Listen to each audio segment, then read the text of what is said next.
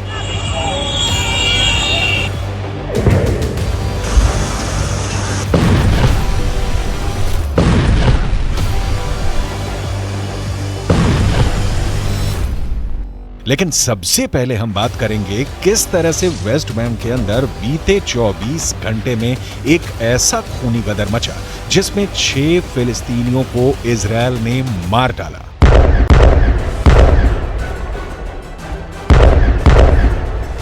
फिलिस्तीन के अंदर वेस्ट बैंक में सबसे बड़ा खूनी संग्राम जेनिन के अंदर देखने को मिल रहा है। ताजा घटनाक्रम भी जेनिन का है, जहां पर इजरायल की सेना घुसकर एक्शन ले रही थी।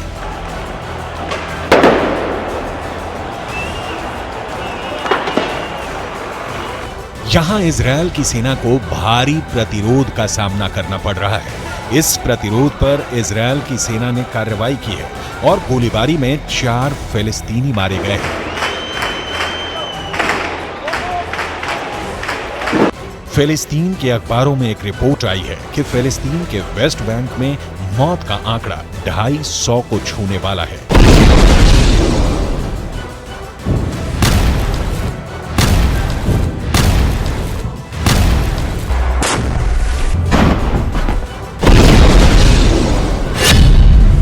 और इसमें 50 से ज्यादा नाबालिग बच्चे मारे गए हैं, यानी मरने वालों में 20% नाबालिग बच्चे हैं।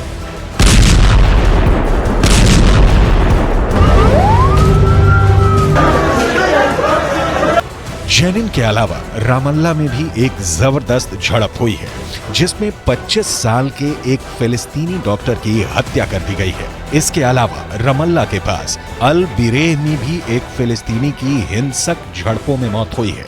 इसके अलावा इजरायल के एक और एक्शन ने वेस्ट बैंक के लोगों को परेशान कर दिया। दरअसल जिस तरह से इजरायल की सेना ने गाजा के अल शिफा और इंडोनेशियाई अस्पताल को घेर लिया था और वहां पर हमले किए थे, ठीक उसी तरह से अब फिलिस्तीन के वेस्ट बैंक के भी 2 अस्पतालों की घेराबंदी का काम इजरायल ने शुरू कर दिया है। इसमें से पहला अस्पताल वेस्ट बैंक में जेनिन का सरकारी अस्पताल है और दूसरा अस्पताल वेस्ट बैंक का इब्र सिना अस्पताल है।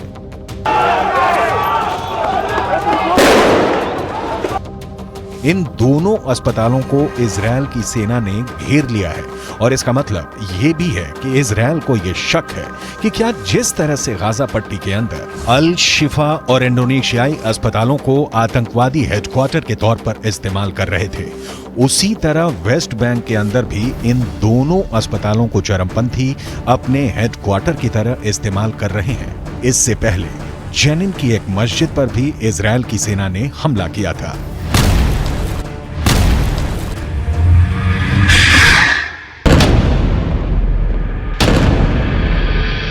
और उसने मस्जिद के अंदर सुरंग की तस्वीर भी जारी की थी। इजरायल डिफेंस फोर्स ने दावा किया था कि इस मस्जिद को भी एक अंडरग्राउंड हेडक्वार्टर की तरह से हमास इस्तेमाल कर रहा था।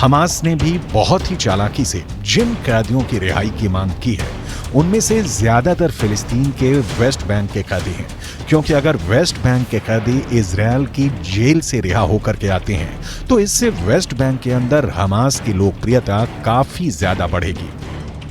यहां पर नोट करने वाली बात यह भी है कि इस वक्त फिलिस्तीन की वेस्ट बैंक की सरकार के राष्ट्रपति महमूद अब्बास हैं, लेकिन उनकी लोकप्रियता लगातार घट रही है।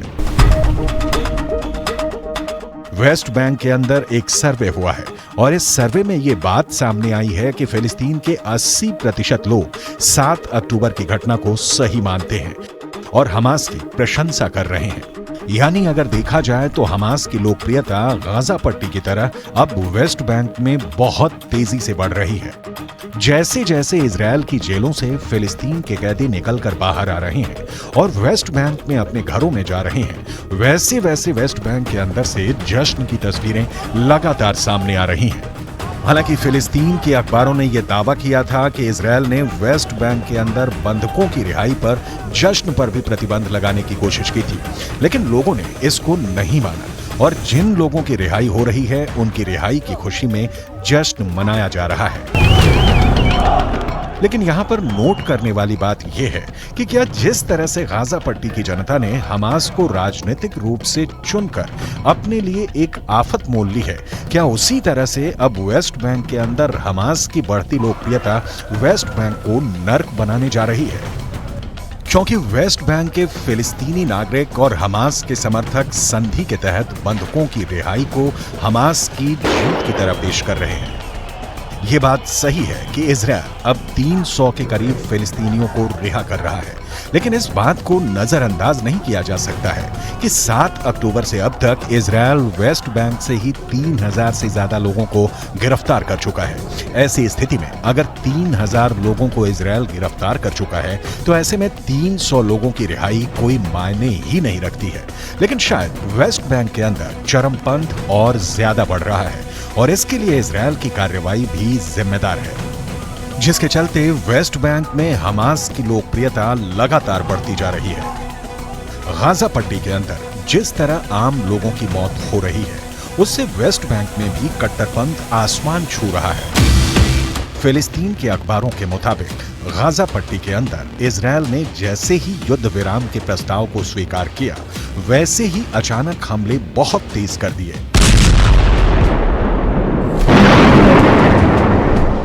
फिलिस्तीन के अखबारों का दावा है कि इजरायल ने 4 दिन के युद्ध विराम की पूरी कसर एक दिन में ही निकाल दी है। युद्ध विराम के ठीक पहले सबसे बड़ा हमला रफा इलाके में हुआ। रफा इलाका गाजा पट्टी के दक्षिणी हिस्से में है। ये भी एक बहुत बड़ा शरणार्थी कैंप है और यहाँ पर हजारों की संख्या में फिलिस्तीनी शरणार्थी रहते हैं। दक्षिणी गाजा के इस रफा इलाके में उत्तर गाजा से लाखों की संख्या में फिलिस्तीनी भाग कर आ गए हैं। ऐसी स्थिति में रफा का जनसंख्या घनत्व बहुत ज्यादा बढ़ चुका है और इतने खतरनाक हालातों में इजरायल के लड़ाकू विमान यहां बहुत तगड़ी एयर स्ट्राइक कर चुके हैं।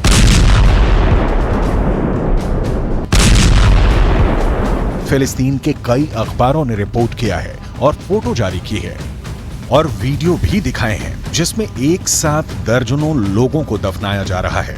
यहां तक कि बुलडोजर से कब्र पर मिट्टी डाली जा रही है। गाजा पट्टी के अंदर सामूहिक कब्रों की तस्वीरों ने पूरी दुनिया को हिला दिया है। फिलिस्तीन के कुद्स न्यूज नेटवर्क ने कुछ ऐसे वीडियो पोस्ट किए हैं जो बहुत ज्यादा दिल दहला देने वाले हैं। वीडियो में दिखाया जा रहा है कि एक फिलिस्तीनी महिला अपने बच्चों के नाम पुकार रही है। मलबे के सामने खड़े होकर यह महिला अपने बच्चों को बुला रही है